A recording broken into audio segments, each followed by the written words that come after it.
আজকে দারুণ একটা সূর্যাস্তের সাক্ষী রইলাম। আর এই সানসেট ভিউ দেখে তোমাদের জাস্ট লিটারালি মনে হবে সূর্য উঠছে নাকি সূর্য নামছে। তো হ্যালো ফ্রেন্ডস, আমি Sannidha and welcome back to my channel. তো আজকে আমরা সানডে বেরিয়ে পড়েছি একটা জায়গার উদ্দেশ্যে। এখন যেহেতু পাহাড় যাওয়া যাচ্ছে না, নর্থ বেঙ্গলের অবস্থা খারাপ একটু, তো যাই হোক খুব সম্ভবত তাড়াতাড়ি সেটাও ঠিক হয়ে যাবে আশা রাখছি। আর তাই আমরা চলে এসেছি আজকে পাহাড়কে ছেড়ে একটু অন্য দিকে। আর সেটা অবশ্যই দেখতে হলে লাস্ট অবধি দেখো ভিডিওটা, আই হোপ ভালো লাগবে।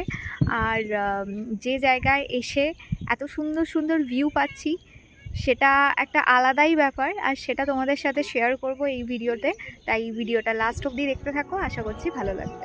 তো শিলিগুড়ি থেকে আফটার লাঞ্চ কিন্তু আমরা ওই 3:30 নাগাদ বেরিয়ে পড়েছিলাম এই জায়গার উদ্দেশ্যে।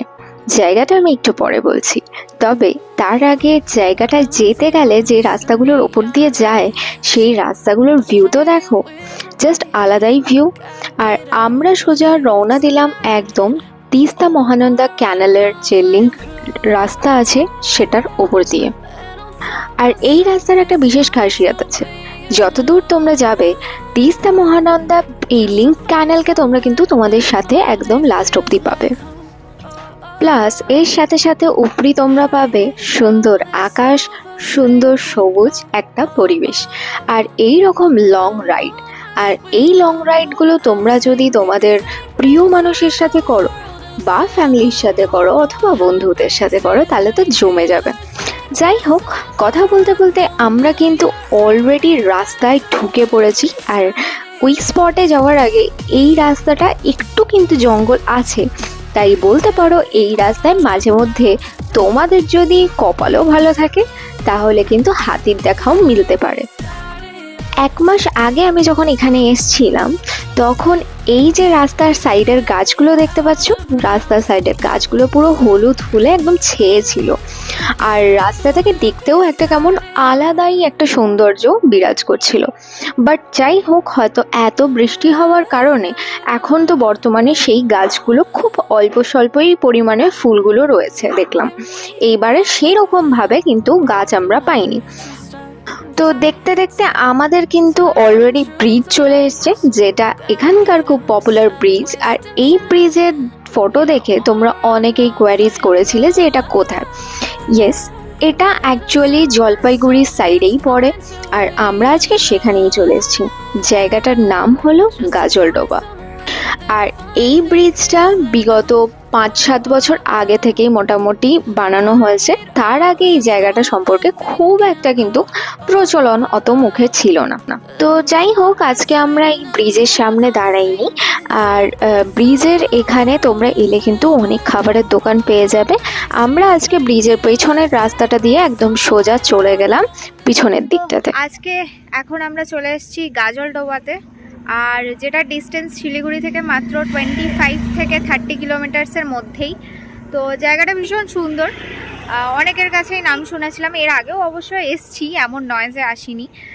লাস্ট কয়েকটা ভিডিওতে তোমাদের শর্টস আপলোড করার পর তোমরা অনেকেই আমাকে জানতে চেয়েছিলে যে কোন জায়গা, বাট সেই টাইমে বড় ব্লগ করা পসিবল হয়নি, তো যে কারণে দিতে পারিনি।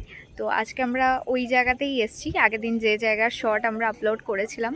তো ইয়েস, ইটস গাজলডোবা। আর এখানে এসে বেশ কিছুটা টাইম আমরা একটু সময় কাটিয়েছিলাম, কারণ জায়গাটা একটু খালি খালি আর মোটামুটি যারা হাঁটাহাঁটি করে তাদের জন্য বেস্ট।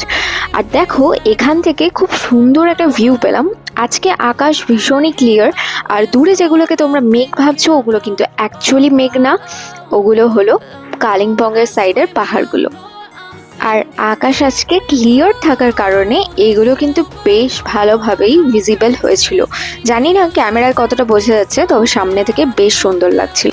তো যাই হোক, আমরা এই জায়গাটাকে আর একটু এক্সপ্লোর করার জন্য আরও সামনের দিকে এগিয়ে গেলাম। আর এই জায়গাতে দেখলাম প্রচুর নৌকা চলাচলও হয়, লোকজন বেশ এসছে অনেক নৌকা চলার জন্য।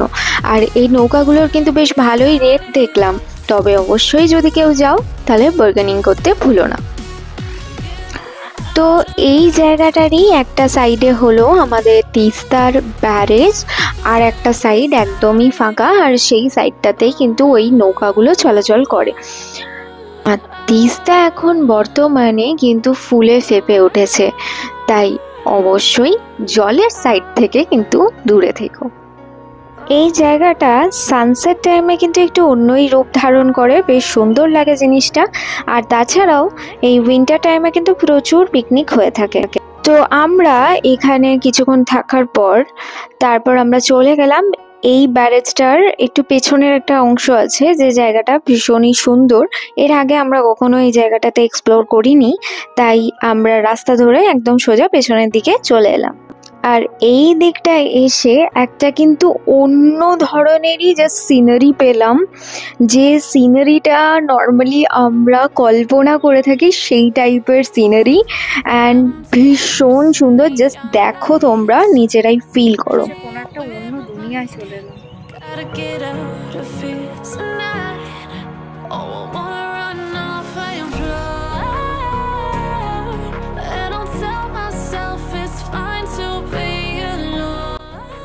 বেসিক্যালি আমরা সানসেট টাইমে এসেছি, আর সানসেট টাইমে এখানে একটা দারুণ ভিউ পেলাম, যে ভিউটা একদম আলাদাই ভিউ। তো যাই হোক, তোমাদের সাথে সেটা তো শেয়ার করছি, আই হোপ তোমাদেরও ভালো লাগবে। আর তোমরা কারা কারা কম বেশি এখানে এসছো তারা অবশ্যই আমাকে কমেন্ট করে জানিও। যেহেতু সানসেট টাইম, তাই চারিদিকের কালারটা কিন্তু একটু অন্য ধরনেরই লাগছে। আর দেখো আকাশের কালারটা কতটা সুন্দর লাগছে, আর চারিদিক গ্রিনারি। দেখতে দেখতে কপাল হয়তো ভালোই ছিল, সেদিন আমরা পেয়ে গিয়েছিলাম এত সুন্দর একটা সানসেটের সাক্ষী। আর এই সানসেটটা দেখে সত্যি অপরূপ একটা লাগছিল। যতজন ওখানে উপস্থিত লোকজন ছিল সবাই কিন্তু আনন্দে জাস্ট আত্মহারা হয়ে গিয়েছিল এটা দেখার পর। আর তার সাথে সাথে জানি না কতটা ভিজিবল হচ্ছে ক্যামেরাতে, দেখো দূরে সানসেটের রেটা পড়ে চারিদিকের পাহাড়গুলো কিন্তু একটা পিঙ্কিশ টাইপের টোন নিয়েছিল। আর তার সাথে নদীর চর কিন্তু একটা আলাদাই গোল্ডেন কালার ধারণ করেছিল।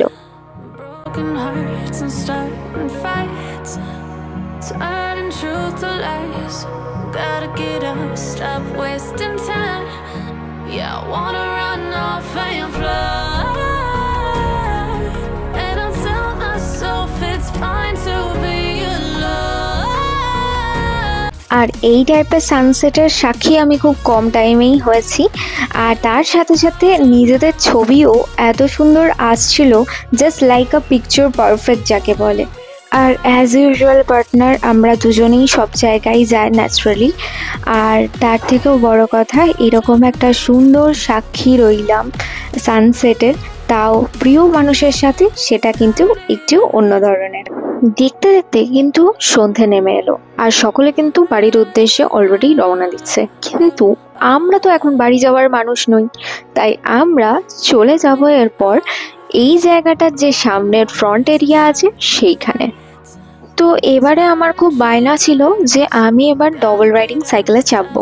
তো এখানে ডবল রাইডিং সাইকেল প্লাস এই গাড়িগুলো ছিল, যেগুলো কিন্তু বেশ সুন্দর লাগছিল। তাই আমরা আর লোভ সামলাতে না পেরে প্রথমবারের জন্য চেপে পড়লাম এই ডাবল রাইডিং সাইকেলে। বেশ কিন্তু মজাই হচ্ছিল। তো এগুলোর রেট ছিল 20 মিনিটে ওই 100 টাকার মতন এক একটা সাইকেল। আর ওখানে দাঁড়ানো আরও একটা যে অন্য গাড়ি ছিল সেটার দাম ছিল পার হেড 100 টাকা। অবশ্য সিজন বিশেষে এগুলো কিন্তু একটু বাড়া কমা চলতেই থাকে। তো এগুলোর টাইম লিমিট থাকে 20 মিনিটস, কিন্তু আমরা যেহেতু অনেকটাই লেট করে নিয়েছিলাম তাই অতক্ষণের জন্য আমরা এটা নিইনি, আমরা 10 মিনিটের মতনই চালিয়েছিলাম হার্ডলি। তো যাই হোক, ফার্স্ট টাইমের জন্য চড়ে বেশ ভালোই লাগলো।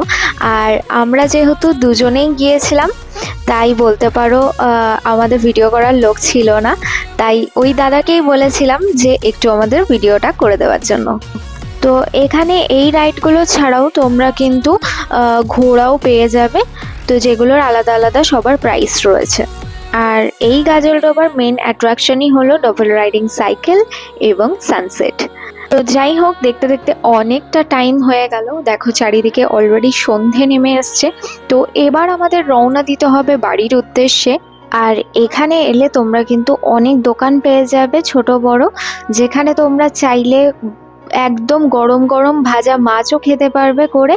তো অবশ্যই এসো ভিজিট করো, জায়গাটা বেশ ভালো লেগেছে আমার পার্সোনালি, রিসেন্ট খুব পছন্দ হয়েছে জায়গাটা। তো যাই হোক, আজকে আপাতত এই অবধি ভ্লগ রাখলাম। চ্যানেলে নতুন হলে অবশ্যই সাবস্ক্রাইব করে বেল আইকনটা প্রেস করে রেখো নতুন নতুন ভিডিওস পাওয়ার জন্য। তো দেখা হচ্ছে তোমাদের সাথে অন্য জায়গা নিয়ে অন্য ভ্লগে। সকলে ভালো থেকো। Till then, next video, tata. And I'll tell myself it's fine to be alone, just to find someone